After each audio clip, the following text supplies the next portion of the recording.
क्यों हम अक्सर मदद मांगने वाले पर दरवाजे बंद कर देते हैं? यकीनन इस औरत में ही कोई खराबी होगी, यकीनन यही घर नहीं बसाना चाहती होगी, यकीनन इसी ने ही बात नहीं माननी होगी, या इसके माँ बाप ने इसको शय दी होगी जिसकी बेस के ऊपर ये वापस आ गई। जबान चलाने वाली औरत को मारना फर्ज है भाई, तो इट्स ओके अगर उसने जबान चलाई तो मियां को गुस्सा आ गया तो सो व्हाट। पिछले कुछ बरसों से एक हैशटैग सोशल मीडिया पर बार बार ट्रेंड करता रहा है, hashtag a divorced daughter is better than a dead daughter. मैं हूं समरा और आप सुन रहे हैं बीबीसी पॉडकास्ट ड्रामा क्वीन का चौथा episode. Pakistani beauty blogger Amina Atiq की अलीजेड सुसाइड का केस हो या इंडियन स्टेट केरला की विस्मया नायर का। इनफैक्ट विस्मया के अनफॉर्चुनेट सुसाइड केस के बाद केरला से ऐसी और भी केसेस की रिपोर्ट्स और ज़्यादा आने लगी थी। वो लड़कियां जो अब्यूजिव या टॉक्सिक या ये कहें कि अनहैप्पी या तकलीफ दे शादियों में उलझी हुई थीं, उन्होंने हालात से हार मान ली। और हर बार बात यही हुई कि मदद पहुंचाने में देर, साथ देने में, उनकी हिफाजत करने में हमने देर क्यों कर दी। तो क्या ये ज़रूरी नहीं कि हम अपने आप से पूछें आखिर गलती कहाँ और कैसे हो रही है? You're listening to BBC Podcast Drama Queen। नजरें चुरा चुके बहुत, अब नजरें मिला के देखी। खुद से ये सवाल करें कि क्या बेटियों पर शादी में कुछ भी बर्दाश्त कर जाने का प्रेशर डालना, उनकी शिकायत करने पर उन्हें ड्रामा क्वीन समझना सही है? आज मेरे साथ आप सुनेंगे डॉक्टर आयशा अशफाक को, जो पाकिस्तान की पंजाब यूनिवर्सिटी में डिपार्टमेंट ऑफ डेवलपमेंट कम्युनिकेशन में एसोसिएट प्रोफेसर हैं। पाकिस्तान में शादी के बाद फैमिली स्ट्रक्चर्स में औरतों को किन इश्यूज या चैलेंजेस का सामना होता है, ये भी उनकी एक रिसेंट रिसर्च में से एक अहम टॉपिक था। और इसके अलावा मेरे साथ इंडिया के शहर कोलकाता से इस पॉडकास्ट में शामिल हो रही हैं साइकोथेरेपिस्ट मानसी पोदा, लेकिन इस एक्सपर्टीज के अलावा वो खुद एक ब्लॉगर और राइटर भी हैं। मानसी, हाय। यस, हाय। कैसी हैं आप? एकदम ठीक, आप कैसे हो? मैं भी बिल्कुल ठीक हूँ। I am so excited. Hi doctor Ayesha, how are you? Good, आप कैसे हो? शुक्र अल्लाह का, बिल्कुल ठीक ठाक। Actually I think Samra we have spoken, even I am divorced and मेरे लिए बहुत बहुत मुसीबत का काम था डिवोर्स लेना, फिर डिवोर्स रहना और वो डिवोर्सी टैग के साथ जीना। This topic is very close to my heart. You were also telling me Mansi about something like this कि लड़की कोई आपके पास आई जिसके फादर ने उसको इस तरह की बात कही थी। जी, आई मीन ये बहुत ज्यादा कॉमन है हमारे सोसाइटी में। ही एक लेडी आई थी, तो हम बात कर रहे थे, बोली कि मेरे पापा मेरे को क्लियरली बोल दिए हैं कि देखो ससुराल से अर्थी उठेगा, यहाँ से नहीं। Imagine। चाहे वो पति मार दे या सास मार दे या खुद को मार ले, पर ससुराल से अर्थी उठेगा। अब उसके बाद एज अ साइकोलॉजिस्ट मैं भी क्या करूं, क्या बोलूं? इतना बड़ा ये सिस्टम है, इसके सामने हम लोग तो कुछ नहीं कर सकते हैं ना। आप सोच सकते हैं इसका इम्पैक्ट क्या होगा इंसान पे, वो पूरा अकेला हो जाएगा। अभी रिसेंटली हमारे कलकत्ता में सुसाइड हुआ था, same it was a girl, वो डोमेस्टिक अब्यूज सिचुएशन में थी, सपोर्ट कहीं से मिला नहीं, तो she took her life. Young girl 24 की। रिसर्चर्स बताती हैं कि अगर कोई लड़की किसी अब्यूजिव मैरिज में फंसी हुई है तो खुद उसके लिए और उसकी फैमिली के लिए उसको सपोर्ट करना, उसको उससे बाहर निकालना इतना मुश्किल क्यों होता है, उसमें इतनी झिझक क्यों होती है? उसकी बहुत सारी समाजी और मुआशी वजूहात हैं। नंबर 1, शौहर के ऊपर उसकी डिपेंडेंस, यानी तलाक ले लेगी तो आगे उसका क्या होगा। नंबर 2, तलाक के बाद लोग उसको किस नज़र से देखेंगे, अपना घर नहीं बसा पाई। नंबर 3, क्या दोबारा कभी कोई उसका हाथ थामेगा, कहीं वो जिंदगी भर अकेली तो नहीं रह जाएगी। नंबर 4, उसके घर वालों को समाज की तरफ से किन तानों का सामना करना पड़ेगा। नंबर 5, 6, 7, 8 ऐसे तमाम सवालात खुद लड़कियों को ये बताते हैं कि उनके पास जिंदगी भर खुद घुलते रहने के सिवा कोई और रास्ता नहीं है। लेकिन मेरा सवाल ये है कि क्या वाकई ये लड़कियों के साथ इंसाफ है? क्या ये उनकी ज़िंदगी के साथ इंसाफ है? आज इस पॉडकास्ट में आप मेरी, मानसी और आयशा की आवाज़ों के अलावा 2 आवाज़ें और सुनेंगे। ये 2 डिवोर्स्ड लड़कियों की आवाज़ें हैं, वो डिवोर्स ले चुकी हैं, और उनसे बात करके मैंने ये समझने की कोशिश की कि ये जो समाज की तरफ से डाले जाने वाले दबाव हैं, ये जो सवालों के घेरे हैं, इस पूरे अमल में खुद लड़कियाँ किस मुश्किल से गुजरती हैं। मैं थोड़ी थोड़ी देर में आपको कुछ क्लिप्स सुनाती रहूँगी. So let me first play a clip here और उसके बाद हम अपनी गुफ्तगू आगे बढ़ाते हैं. कि जब बुरे वक्त में अपना साया भी अपना साथ छोड़ देता है, वो मैंने लिटरली देखा. मेरे ऊपर घर में इतना प्रेशर क्रिएट किया गया था कि मुझ पे हाथ उठाया गया वापस भेजने के लिए, बहुत ज्यादा प्रेशराइज किया गया वापस जाने के लिए. मैं क्या चाहती हूँ वो चीज इतनी अहमियत नहीं रखती थी, ये लोग क्या चाहते थे वो ज्यादा अहमियत रखती थी चीज. कि अगर मुझसे बोल दिया गया कि भाई फलाना जो है वो तुमसे भी कम उम्र में शादी हुई थी और उन्होंने इतना कुछ झेला, उन्होंने इतना कुछ वो साहिबा पिटी भी और उन्होंने ये भी किया और जिंदगी भर झेलने के बाद फिर अल्टीमेटली उनको जो है उनके साथ अब फिर आफ्टर 30-40 इयर्स उनके साथ जो है अब उनको उनकी वो खुश हैं. अब मैं अपना प्रॉब्लम किसी दूसरे वाले कपल के साथ कंपेयर तो नहीं कर सकती थी. मैं कहीं ना कहीं बहुत लो ऑन कॉन्फिडेंस हो गई थी, मैं लोगों से ज्यादा बात नहीं करती थी, मैं बहुत खामोश होती जा रही थी. आयशा, आप मुझे ये बताइए, मैं एक डेटा देख रही थी और एंड आई फाउंड आउट कि हर 3 में से एक पाकिस्तानी औरत अपनी ज़िंदगी में कभी ना कभी अब्यूज़ से गुजरी है, उसको बर्दाश्त किया है. अब्यूज़ ऑफ एनी फॉर्म, वो फिज़िकल भी हो सकता है, वो मेंटल भी हो सकता है. फिर हम ये कहते हैं कि हाँ देखें हमारे यहाँ इंडिया में या पाकिस्तान में डिवोर्स की जो रेट है वो उतनी ज़्यादा नहीं है जैसे वेस्ट में है. बट क्या ये समझ लेना ठीक है कि जो औरतें डिवोर्स नहीं ले रही हैं वो हैप्पी और सेफ मैरिजेस में हैं, सेफ इमोशनली एंड फिजिकली? आपकी रिसर्च क्या कहती है? पाकिस्तान के हालात जो हैं वो शायद इंडिया से ज्यादा डिफरेंट तो ना हो, लेकिन पाकिस्तान के अंदर ये बिल्कुल ठीक बात है कि 3 में से एक खातून ऐसी होगी जो कि किसी ना किसी हद तक कॉम्प्रोमाइज भी कर रही है. और वो कॉम्प्रोमाइज किस चीज का कर रही है? इमोशनल अब्यूज के ऊपर, फिजिकल अब्यूज के ऊपर. एंड अब तो फिजिकल अब्यूज भी इस हद तक पाकिस्तान में नॉर्मलाइज हो चुका है. डोमेस्टिक वायलेंस के अंदर आप फिजिकल अब्यूज की बात ना करें, इमोशनल अब्यूज, और जगह जगह पर आपको हरास किया जा रहा है. देखो तलाक दे दूंगा, देखो तुम्हारे माँ बाप को बता दूंगा, देखो तुम कौन हो, क्या करती हो, तुम्हें नहीं पता शादी कैसे चलानी है, तुम्हें नहीं पता मैं घर चला रहा हूँ. इस तरह की इतनी चीजें हैं, इतनी बातें हैं, इतनी नॉर्म्स हैं जिसको शायद एक मर्द और एक खानदान जो कि उस लड़की को ब्याह कर ला रहा है उसके लिए तो बड़ी नॉर्मल बातें होंगी, मगर वो उस औरत के दिलो दिमाग पर क्या गुजर रही है और उसको ये भी पता है कि मैं पीछे बताऊंगी तो मेरे पिछलों ने भी ये कहना है कि बेटा हमने तो पहले ही कहा था शादी चलानी है तो 2 से 5 साल तक तो तुमने समझौता करना है. चाहे वो हस्बैंड की तरफ से नहीं है तो हस्बैंड से जुड़े हुए रिश्तों में है, और अगर हस्बैंड से जुड़े हुए रिश्तेदारों से नहीं है तो इर्द गिर्द की जो सोसाइटल प्रेशर्स हैं उनकी वजह से है.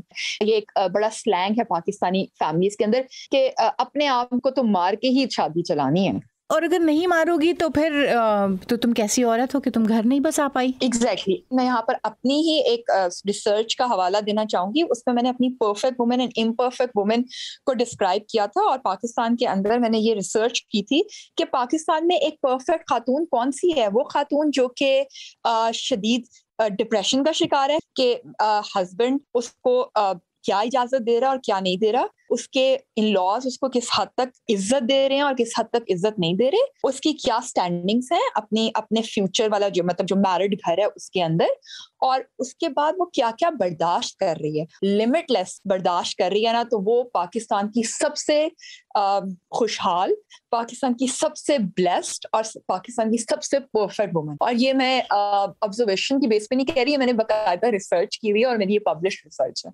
मानसी, मेरा सवाल आपसे है. दूसरी मिसालें जो दी जाती हैं कि देखो शादी में कॉम्प्रोमाइज़ तो होता ही है, और 30 40 यानी तकरीबन आपकी आधी से ज़्यादा उम्र की मिसाल दी जाती है कि इतनी गुजर गई उसके बाद ज़िंदगी ठीक हो गई. तो क्या कॉम्प्रोमाइज़ को हमारे यहाँ एक लिमिटलेस डेफिनेशन की तरह देखा जाता है कि किसी भी हद तक गुजर जाओ लेकिन वो ताल्लुक नहीं ख़त्म होना चाहिए, चाहे आप किसी भी घाट उतर जाएं? ये जो समझौता का जिंदगी होता है ये कभी भी आसानी से कटता नहीं है. लोगों को लगता है कि अभी समझौता कर लो, 20 साल कर लो, आगे जाके जिंदगी सुधर जाएगा. बट क्या होता है कि लोगों के मेंटल हेल्थ, मानसिक हालत पे इतना बुरा असर पड़ता है कि जिंदगी बर्बाद हो जाता है. जैसे अभी एक लेडी आई थी, वो मुझे कह रही थी कि मानसी जी जिंदगी में कोई खुशी नहीं है और अब मुझसे दिखावा होगा नहीं. आप बोलिए क्या करें? सिमटे से दायरों को चल क्यों ना बढ़ा के देखें, तन्हा सफर की बोझ को मिलकर उठा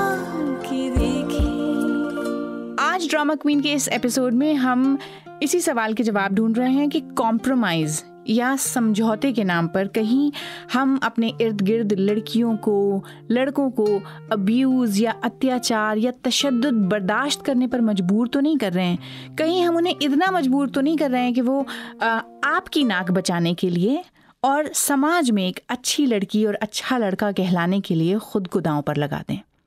Let me play one clip to you. एक डिवोर्स्ड फीमेल को लोग हमेशा कम नजर से ही देखते हैं। कितने सारे very very close friends, at least 2-3 दोस्त, जो लोग मतलब मुझसे बात करे बगैर समझो उनका गुजारा ही नहीं होता था। हम हफ्ते में एक बार तो हम लोग मिलते थे। आफ्टर माय सेपरेशन उनका मेरी तरफ पूरा बिहेवियर ही चेंज हो गया। 1-2 लोगों ने तो मुझसे बात ही करना बंद कर दिया। एक फ्रेंड के हस्बैंड ने उनको बोल दिया कि इस तरह की लड़कियों से राब्ता मत रखो, ये अच्छी बात नहीं है।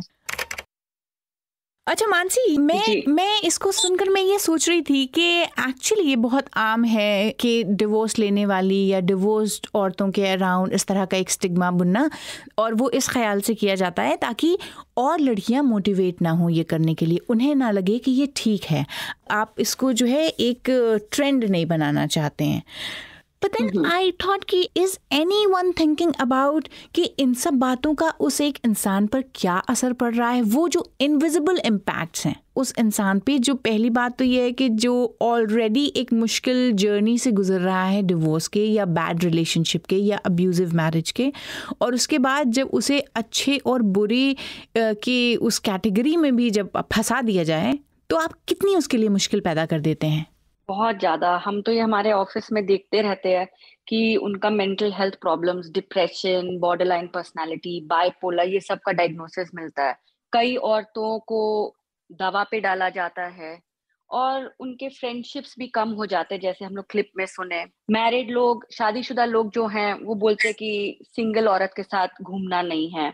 जो मेरे साथ भी यही हुआ था। जब मेरा डिवोर्स हुआ था, मुझे एक वो बोलते ना सोसाइटी से हटा दिया गया था। शादियों में इनवाइट नहीं आता था। लोग बोलते थे कि अरे उससे ज्यादा बात मत करो, मॉडर्न माइंडसेट की है, उसका थॉट प्रोसेस अलग है। तो एक स्टिग्मा हो जाता है, एक धब्बा लग जाता है चरित्र पे। लोग एक आपको फेलियर मानते हैं, आपका आइडेंटिटी डिवोर्स बन जाता है। बट एक मर्द के लिए ये ऐसा रियलिटी नहीं है। इससे आप सोच सकते हैं मानसिक असर क्या होता है। बहुत सीवियर डिप्रेशन होता है। मेरी एक फ्रेंड थी जो सालों साल घर से नहीं निकली, सिर्फ काम पे जाती थी और घर आती थी। उसको हम बुलाते थे चलो घूमने चलो, बोलती थी नहीं हम बाहर नहीं जाएंगे, लोग उंगली उठाते, लोग बात करते हैं, अगर देख लेंगे तुम्हारे पति से बात करते हुए तो उंगली उठाएंगे कि सिंगल है देखो। तो ये सब स्टिग्मास के कारण कई लोग बहुत टूट जाते हैं अंदर से और फिजिकल हेल्थ प्रॉब्लम्स भी होने लग जाते हैं। जाहिर है ये तो सब क्योंकि जब मेंटली आप एट पीस नहीं होंगे, आप ठीक नहीं होंगे, तो वो तो बॉडी में वो रिफ्लेक्ट होने लगता है। एग्जैक्टली आप बीमार रहने लगेंगे, आप का कॉन्फिडेंस गिरने लगेगा, आपकी पर्सनालिटी बदलने लगेगी। इनफैक्ट जब मैंने इन लोगों से बात की तो मुझे महसूस हुआ कि कई बार आप ऐसी चॉइसेस के लिए भी मजबूर हो जाएंगे जिसमें बाद में हो सकता है आपको रियलाइज हो कि शायद ये सही चॉइसेस नहीं थी। Let me play one more clip for you. बहुत बार अच्छे लोग भी मिलते हैं और बहुत बार ऐसे लोग भी मिलते हैं जो आपके बुरे वक्त का फायदा उठाते हैं। सोसाइटी में हर तरह के लोग हैं, हर तरह के मर्द हैं जो those who are eyeing on you, क्योंकि वो समझते हैं कि आप जो है अकेले हो और आप vulnerable हो। वो दिख जाती है, वो चीज महसूस हो जाती है। तो मानसी, मुझे याद है कि आपने, मैं हफ पोस्ट का मैं वो आर्टिकल देख रही थी, उसमें आपने भी इस वल्नरेबिलिटी का जिक्र किया था जी, कि जब आपके साथ आपके अपने नहीं खड़े होते हैं जो आपकी हिम्मत बन सकते हैं, जो आपको हौसला दिला सकते हैं, तो एक्चुअली आप बहुत वीक हो जाते हैं फॉर स्ट्रेंजर्स। हर इंसान को सहारा का जरूरत होता है। हम ह्यूमन कनेक्शन के बिना जी नहीं सकते हैं। तो सब यही कनेक्शन ढूंढते हैं, प्यार ढूंढते हैं, सपोर्ट ढूंढते हैं, और कई मर्द होते हैं जो इसका फायदा उठाते हैं। जैसे मेरे साथ हुआ था, मेरी एक बहुत क्लोज फ्रेंड है, उनके पति आके मुझे प्रपोज करने लगे। तो मैं बोली कि आप क्यों ऐसे कर रहे हो? बोले कि तुम तो डिवोर्स्ड हो, तुम्हें क्या तकलीफ है? तो आप सोच सकते हो क्या उनका मतलब थिंकिंग क्या था कि वो ऐसा सोच भी सकते और बोल भी सकते हैं। अब मैं वनरेबल थी नहीं, मेरे पास फैमिली सपोर्ट था, दोस्त थे, तो मैं उनको बोल सकी कि नहीं ये सब बात मेरे को सुहाता नहीं, आप ये सब प्लीज आप थोड़ा साइड हट जाइए। बट कई लोग नहीं बोल पाते हैं और वो मैनिपुलेट हो जाते हैं। चाहे जो हो जाए, शादी नहीं खत्म होनी चाहिए। इतना ज्यादा जी जो प्रेशर है, ये मैं पाकिस्तान और इंडिया दोनों के कॉन्टेक्स्ट में समझना चाहती हूँ। तो आयशा, आप भी मुझे बताइए कि क्या इतनी बड़ी वजह है? आप लोग अगर फैमिलीज से बात करते हैं तो वो क्या कहते हैं? फैमिलीज को सिर्फ एक डर है, समाज क्या कहेगी, डिवोर्सी घर में है, लड़की अगर बिगड़ जाएगी तो, अगर बच्चे हैं तो लोगों को लगता है कि बाप के बिना बच्चे कैसे बड़े होंगे, परिवार का इज्जत। फिर कई लोगों के लिए फाइनेंसेस भी बहुत इंपॉर्टेंट है कि हम कैसे लड़की को घर में रखेंगे। और एक सोच ऐसा है हमारे सोसाइटी में, मतलब शादी हो जाने के बाद आप कुछ नहीं कर सकते वो शादी तोड़ने के लिए। शादी इज फॉर एवर, आप वहीं जियो, आप वहीं मरो। और क्या आपको लगता है कि क्योंकि लड़कियों को उतना इनेबल नहीं किया जाता, उस तरह से आप तैयार नहीं करते हैं अपनी जिम्मेदारी उठाने के लिए फाइनेंशियली, कि वो नौकरी कर सकें या वो अपना कारोबार कर सकें या वो अपना और अपने बच्चों का आगे खर्चा खुद उठा सकें? क्योंकि बचपन से तो आपको ये फिक्र होती है कि शादी करनी है, शादी करनी है, शादी करनी है।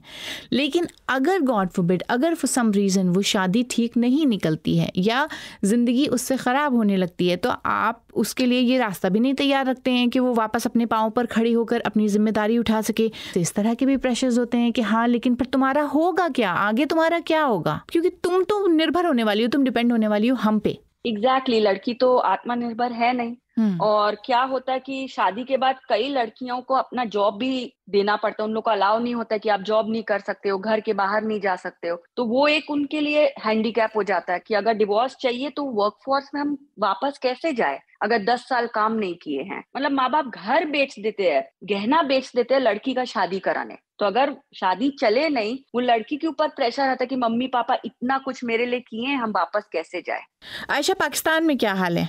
पाकिस्तान के अंदर ना, मुझे लगता है कि पाकिस्तान के अंदर फाइनेंसेस भी एक इशू है, और जो सबसे बड़ा इशू है वो सोसाइटी है, सोसाइटल प्रेशर है। छोटी बहनों की शादियां कैसे होंगी, हम उनको क्या जवाब देंगे, हम उनकी शादियां रिश्ते लेने के लिए जो लोग आएंगे उनको क्या बताएंगे कि हमारी बड़ी बेटी के साथ ऐसा क्यों है।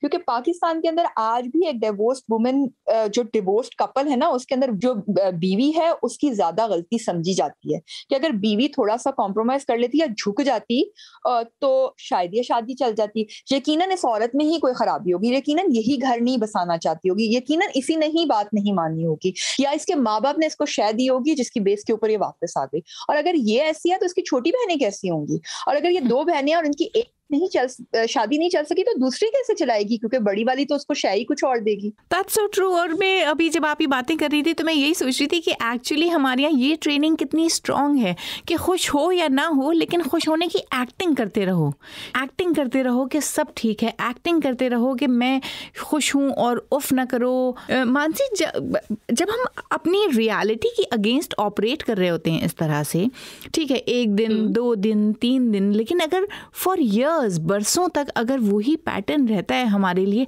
हाउ डैमेजिंग इट इज, कितना नुकसानदेह है ये हमारी मेंटल हेल्थ, जहनी सेहत, मानसिक स्थिति के लिए। कई लोग मेरे को बोलते कि अधूरी जिंदगी है, जिंदगी खत्म है।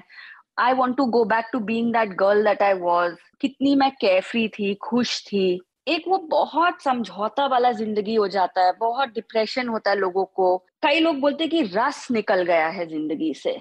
तो आप सोच सकते हैं it is a very internal experience, और आप देख सकेंगे वो दुख लोगों के चेहरे, आंखों पे दिखता है। पाकिस्तान में एक आम खातून ये भी नहीं करने का सोचती। पाकिस्तान के अंदर आप अगर ज़हनी डिप्रेशन या ज़हनी प्रॉब्लम का शिकार हो गए ना, एक ऐसे टॉक्सिक रिलेशनशिप के अंदर रहते हुए या एक ऐसे टॉक्सिक खानदान और फैमिली के अंदर रहते हुए, तो वो ये चीज बता नहीं सकती, क्योंकि अगर वो बताएगी तो सब कहेंगे तुम तो पागल हो, तुम तो ज़हनी मरीजा हो, तुम क्या बात कर रही हो कि तुम्हें कोई किसी थेरेपिस्ट की जरूरत है, and you need to consult with someone. वो अंदर ही अंदर घुट घुट के मर जाएगी, मगर वो किसी को बता नहीं सकती। इवन अपनी सगी माँ को बताते हुए वो सोचेगी कि मेरी माँ किस हद तक दुख का शिकार हो जाएगी।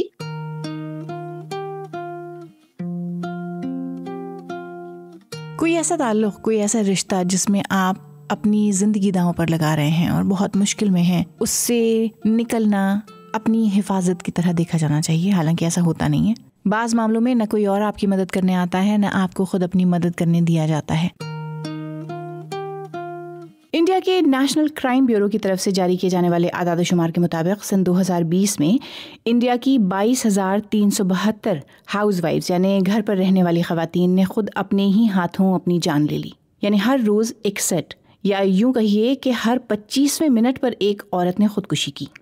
इसी तरह पाकिस्तान में सालाना तकरीबन 5000 ख़वातीन घरेलू तशद्दुद के सबब जान गंवा देती हैं। तो मेरा मकसद इन लड़कियों से बात करने का यही था कि ये पता चले कि वो किस कर्ब से, किस तकलीफ़ से, किस पेन से गुजरी, और कौन कौन सी ऐसी मुश्किलें हैं जिनके बारे में हम गौर ही नहीं करते हैं और उन्हें उनके हाल पर छोड़ देते हैं। एक मैं क्लिप और प्ले करती हूँ। ये थोड़ी सेंसिटिव क्लिप है। इनफैक्ट मैंने सोचा था कि हम अपनी कॉन्वर्सेशन इससे शुरू करेंगे, बट आई वाज़न्ट श्योर, मेरी हिम्मत नहीं पड़ी to start with something so dark. वो एक ऐसी रात थी जो मैं आज भी याद करती हूँ तो मुझे अपने आप पे शक होता है, बट मैं किसी को इस तरह की हरकत करने के लिए मैं किसी को एडवाइस नहीं दूंगी। मेरी कोई गलती ही नहीं थी, मगर मुझे सिर्फ प्रेशराइज करने के लिए, डराने के लिए, मुझ पे पता है एक अजीब, एक क्या कहते हैं, डर बिठाने के लिए मेरी इतनी बेइज्जती की गई और सबके सामने मुझे बहुत शर्मिंदा किया गया था। तो उस शर्मिंदगी के बाद और उस बेइज्जती के बाद मुझे बिल्कुल जीने का कोई यही नजर नहीं आया था कि मैं क्यों जीऊं। मैंने अपने बच्चे को सुला दिया। मैंने उसको सोते हुए देख के मैं इतना रो रही थी कि शायद इसको मैं आज आखिरी बार देख रही हूँ करके, और मैं पूरी तैयारी में खड़ी हो गई थी कि बस अभी मैं खत्म होने वाली हूँ, और मैं बस खड़े होके उस फंदे को अपने हाथ में लेके उसकी तरफ देख के मैं रो रही थी। तो मेरा बेटा आ गया, पता नहीं कहाँ से आ गया, दरवाजे के पास आके मुझे देख के बोलता है, मामा व्हाट डूइंग। मेरा बेटा अगर 2 मिनट भी लेट आ जाता मेरे पास कि mama come down, mama what you doing. अब मैं ये सोच रही थी कि वो एक लम्हा था, वो गुजर गया होता तो कुछ भी हो सकता था। क्या कोई तरीका है ये समझने का कि कोई इंसान किस हद तक परेशान है और वो कहीं इस नहज तक तो नहीं पहुंच गया है? तो मैं सिंपली फैमिलीज और लोगों को एक ही बात बोलती हूँ कि अगर आप पूछोगे नहीं तो आपको पता नहीं रहेगा। तो आपके क्लोज लोगों, आपके जो क्लोज फ्रेंड्स है, परिवार के लोग हैं, आप उनसे पूछो शादी कैसा चल रहा है, सब ठीक है, तुम ठीक नहीं लग रही हो, कुछ गड़बड़ है क्या। आपको थोड़ा चला के पूछना होगा, और जब उनको लगेगा कि हाँ मैं मन खोल के बात कर सकती हूँ, तब लोग बोल देंगे आपको। कि इतना दुख होता है कई लोगों के अंदर ये अब्यूसिव मैरिज में रहकर, और इतने परेशान होते हैं कि उनको चाहिए कि कोई मेरे को सुने, कोई मेरे से पूछे, बात करे। कुछ मन में बात है, फोन उठाओ, मुझे कॉल कर लो। एंड बी अवेयर कि जो लोग अब्यूसिव सिचुएशंस में रहते हैं, टॉक्सिक मैरिजेस में रहते हैं, वो इतना परेशान हो जाते हैं कि वो कभी कभी सोचते हैं कि आत्महत्या कर ले। It is a very common feeling. ये नहीं है कि उन लोग करेंगे, बट ऑफन इट इज कि ये दुख दर्द बंद होगा, कहीं और जा नहीं सकते हैं। अगर आप फोन उठा के उनसे ये बात करोगे तो वो फीलिंग धीरे हट जाता है। अच्छा, ये जो अब्यूज़ की बात है, अब्यूजिव मैरिज है, टॉक्सिक मैरिज, मुझे ऐसा लगता है कि हमारे यहाँ शायद वो एक बहुत क्लियर अंडरस्टैंडिंग भी नहीं है अब्यूज़ के बारे में। जैसे दोनों ही लेडीज़ जिनसे मैंने बात की, तो उन्होंने मुझे बताया कि दोनों से इस तरह के सवाल, क्या मारता है, पीटता है, क्या तुम्हें खाने को नहीं देता है, क्या कपड़ा पहनने नहीं देता है। तो अगर ये सब चीज़ें हैं, अगर मारता पीटता है तो सिर्फ वो ही अब्यूज़ को गिना जाता है, और अगर कोई बंदा मारता नहीं है तो क्या वो दूसरे फॉर्म के अब्यूज़ से विक्टिम नहीं गुजर रहा है। थोड़ा सा मानसी हमको अब्यूज़ के बारे में समझाइए कि रिलेशनशिप में कौन सी सिचुएशंस ऐसी होती हैं जिसको हम जो है हमें अब्यूज़ की तरह देखना चाहिए कि ये ठीक नहीं है। देखिए, हर रिलेशनशिप में मारपीट नहीं होता है, बट हम अब्यूज को खाली फिजिकल ही समझते हैं कि गाली गलोच नहीं है, पति दारू नहीं पी रहा, दारू पी के आके मारता नहीं है, मतलब कि अब्यूज नहीं है। बट इमोशनल अत्याचार भी होता है, और इमोशनल अत्याचार होता है सब चीज के लिए आपको ही ब्लेम किया जा रहा है, आपको शर्मिंदा किया जा रहा है, गाली गलोच बहुत है, मतलब एक वर्बली अब्यूसिव इंसान। आप शादी में वर्बल अब्यूज बहुत ज्यादा है। ब्रेन वॉशिंग भी होता है, जो बाकी परिवार, सास ससुर बोलते हैं कि तुम ही गलत हो, तुम ड्रामा क्वीन हो, नाटक करती हो, बेकार का बात है। तो इसको हम लोग बोलते हैं गैस लाइटिंग। गैस लाइटिंग माने कि जो आपका असलियत है उसको सब बोल देंगे बेकार है, ड्रामा है, और ये रिपीटेडली होता है on a daily basis, monthly basis. इंसान का पूरा माइंड खराब हो जाता है, सेल्फ एस्टीम चला जाता है, अपने बारे बुरा सोचने लगते हैं। और जो विक्टिम्स होते हैं उनका इमोशनल मैनिपुलेशन होता है। आप अगर बात करोगे इमोशनल अब्यूज, जो लोग इमोशनल अब्यूज में रह चुके हैं उनसे, वो आपको यही बोलेंगे, पता नहीं कुछ सही नहीं लगता था, हरदम एक एंजाइटी रहता था, टेंशन रहता था दिमाग में, पति घर आते थे डर लगता था, मन का बात कभी बोल नहीं पाए, कम्युनिकेशन नहीं था, कभी कभी प्यार करते थे, कभी कभी मतलब लगता था कि एकदम अनजान इंसान है, समझ नहीं पाए, हर बात को झुकला देते थे। एक वो पनिशमेंट भी होता है और ये सब टॉक्सिक है, ये सब बुरा है किसी रिलेशनशिप के लिए। और ये एक लॉन्ग टर्म होता है। कभी कभी तो सबसे गलतियां होती है, बट एक ये लॉन्ग टर्म होता है। आज आप बच्चों से बात करोगे तो वो बोलेंगे कि माँ बाप डिवोर्स क्यों नहीं लिए, सारा फ्रस्ट्रेशन हमारे ऊपर निकलता था, घर में डर लगता था, हम सांस नहीं ले पाते थे ऐसे घर में। बड़े होकर उनको भी रिलेशनशिप प्रॉब्लम्स होते हैं, उनका बहुत मतलब हम लोग जो बोलते हैं PTSD, post traumatic stress disorder, उनको बहुत ट्रॉमा इश्यूज होते हैं, उनके कॉन्फिडेंस लेवल पे असर आता है। अब्यूसिव मैरिज एक अब्यूसिव परिवार बना देता है। ये कितने दुख की बात है कि उस औरत के वो जो 10 साल हैं या वो जो 15 साल हैं, वो जो 20 साल हैं, उनको कोई अहमियत नहीं दी जाती, ये कहकर कि हाँ ये तुम्हारा बर्दाश्त करने का पीरियड है। जस्ट बिकॉज 20-30 साल बाद शायद आपकी ज़िंदगी ठीक हो जाए, इसलिए आप उस सफरिंग से गुजरते चले जाएं। भले इस दरमियान आप उसको बर्दाश्त कर पाएं या ना कर पाएं, भले हो सकता है खुद के आपके साथ चीज़ें इतनी बिगड़ जाएं कि शायद आप मरीज़ हो जाएं, फिज़िकल किसी इशू के या मेंटल हेल्थ के आप मरीज़ हो जाएं। यहाँ पर पाकिस्तान के अंदर एक जबान चलाना भी विक्टिम ब्लेमिंग के लिए बहुत इजी बात है कि जी जबान चलाने वाली औरत को मारना फर्ज है भाई, तो इट्स ओके अगर उसने जबान चलाई तो मियां को गुस्सा आ गया तो सो व्हाट। मुझे लगता है कि हमें इस बारे में भी गौर करने की बहुत ज़रूरत है कि हम जो इंसान हैं, we actually are people who like relationships, right. हमारे लिए किसी का साथ होना या अगर साथ होता है तो वो बहुत खूबसूरत होता है, या अगर कोई अपनी चॉइस से शादी में है, लव मैरिज हो या अरेंज मैरिज हो, तो आप सेपरेशन या डिवोर्स या अलग होने का रास्ता तभी चुनते हैं जब एक्चुअली रिलेशनशिप में खुशी ना शामिल हो। ये जो डिसीजन है कोई आसानी से नहीं लेता है, बहुत तकलीफ होता है, तभी लोग सोचते हैं कि चलो तलाक लेते हैं। सो आई विल टॉक प्राइमरली मतलब from a psychologist perspective. Absolutely. हम लोग क्या बोलते हैं कि आप एक डिवोर्स के बारे ऐसे बात करिए जो जहाँ पे उस स्टिग्मा नहीं हो। अगर आप सोशल सिचुएशन में हो, कोई कुछ बोल रहा हो जो एंटी डिवोर्स है, आप थोड़ा उनको समझाइए, बोलिए कि जो आप बोल रहे हो वो सही नहीं है। फैमिली में बात करो, बाकी औरतों से, अगर if you are in spaces like me, raise awareness, मतलब these small ways of advocating, it goes a long way।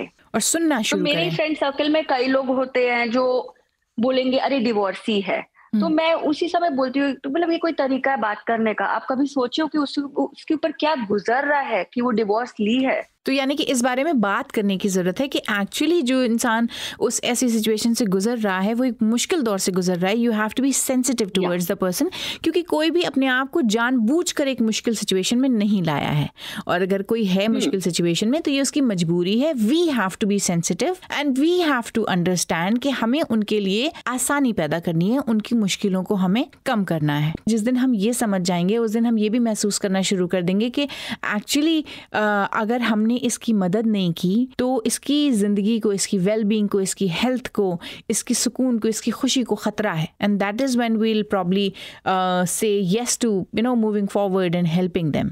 Thank you so much for taking out time for this, and thank you so much, Samra, for having this conversation. Thank you so much. It was very nice talking to you both. Likewise. तो मुझे तो ये पता है कि अपनी तरफ से मैं आपसे जो बातें कर रही हूँ पूरी ईमानदारी, पूरी सच्चाई से कर रही हूँ। हमारी रोज़मर्रा ज़िंदगी के प्रॉब्लम्स के पन्नों को खोल कर उन पर साथ में मिलकर गौर करने की कोशिश कर रही हूँ। और जितना मुझे समझ आया है वो ये कि अगर असल में बदलाव लाना है तो शुरू से शुरू करना होगा। सबसे पहले बच्चे ही मैनिफेस्ट करते हैं कि फैमिलीज में क्या हो रहा है, क्या हुआ, ये क्यों नहीं किया, ऐसे कर लेना था, तुम्हें ये समझ नहीं आ रही, चुप करो। Very rarely parents would ask, how are you feeling today? What's going on? You look sad. Or you let your children ask you that, Amma, you look sad. Is something bothering you? नहीं, कुछ नहीं है। बिल्कुल, बच्चों के पहले सबक से। और इसी बारे में बात करेंगे ड्रामा क्वीन के नेक्स्ट एपिसोड में कि आखिर ये किया कैसे जाए। चांद आधा रात आधी है फिर किस काम के, साथ आधा बात आधी है बस फिर नाम के। यस, रास्ते में मुश्किलें बहुत होंगी, लेकिन इस सफर में हम आपके साथ हैं। हैशटैग ड्रामा क्वीन के साथ अपने दिल की बात हमसे कहिए, हमको बताइए कि आपको ये पॉडकास्ट कैसा लग रहा है, कौन कौन सी बातें हैं जिन्हें समझने के बजाय उनके लिए आपसे कहा गया ड्रामा मत करो। ये पॉडकास्ट आप BBC उर्दू के YouTube और सोशल मीडिया प्लेटफॉर्म्स पर भी सुन सकते हैं, और इस बारे में बहुत कुछ लिखा भी जा रहा है हमारी वेबसाइट bbcurdu.com पर आइए। और जब तक मैं ड्रामा क्वीन के 5th एपिसोड की तैयारी करती हूँ, आप जाइए अपने दोस्तों, अपने रिश्तेदारों, घर वालों, सबको बताइए ड्रामा क्वीन के बारे में। Yes, go do that now. Drama queen के नेक्स्ट एपिसोड में फिर करते हैं दिल खोलकर बातें। टाटा। नजरें चुरा चुके बहुत, अब नजरें मिला के देखें, लब पर रुके जो साज है वो गुनगुना के देखें।